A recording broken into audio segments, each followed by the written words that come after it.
So using a 12mm open end, I will just snug that down.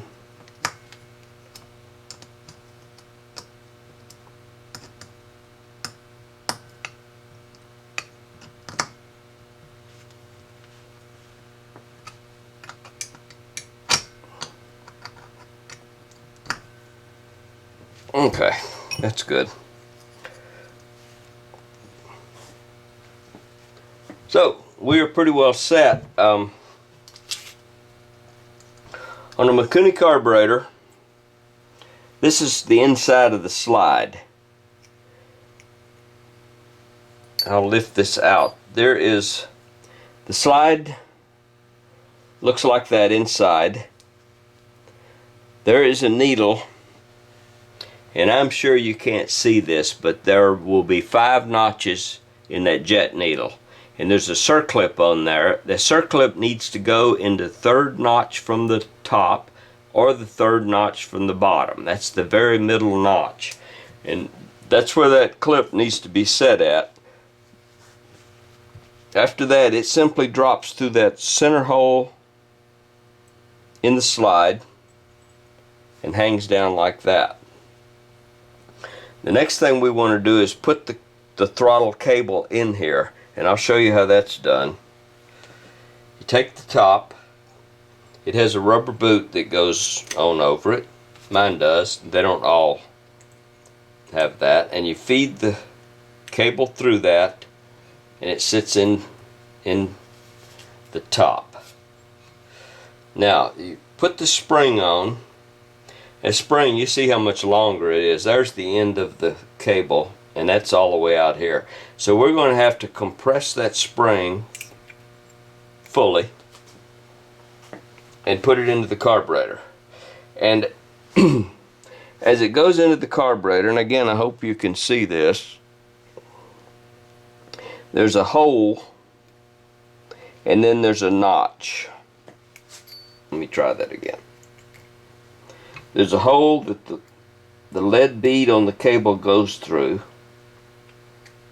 and then you move it. Here's the underside. You move it all the way back to that notch, and then pull the cable and it'll stop against the slide. Now I'm still holding the spring compressed. Trying to. Let's go back with that plate. You see that bent tab? That is going to go down in the slot area between where the cable is and the larger round hole. So that just drops down.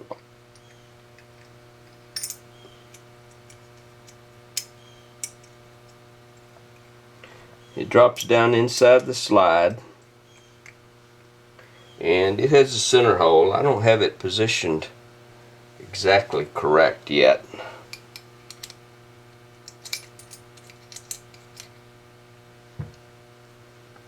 Okay, probably can't see it again because of the light, but that plate now, the center hole is over the needle, and I will release the spring, and that's what holds the tension on the cable so that it can't fall off.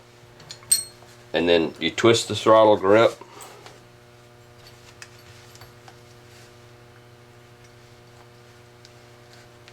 and you will see the slide move up and down. Put that in the carburetor. We want the notch lined up with the idle screw, and that leaves the cutout towards the back of the carburetor. This needle has to go into the main jet, so we have to guide it through the hole in the bottom of the carburetor. And again, let's make sure I got that lined up. I have it lined up now. It's going in there. Now you always have to rotate it a little bit. There's another groove on the other side of the slide, and that's going to hit a pin that will guide and keep this slide oriented. So there, I've got it. And then you just, on a Mikuni, this top just screws on. Be careful not to get it cross-threaded. If you ever got one cross-threaded, it would be the end of it. I can't imagine trying to clean those threads up. It could be done, but I don't want to be the one that has to do it. So we're back in business. You can see maybe if there's enough light, you can see the cutout where the slide is on the outside of the carburetor. And this is the inside next to the engine. The slide's all the way closed. When we start it with that enrichment lever down, it is going to create a good vacuum on this side. So that's what we'll be looking at next when we get to putting it on the bike and getting it started. Thanks for watching.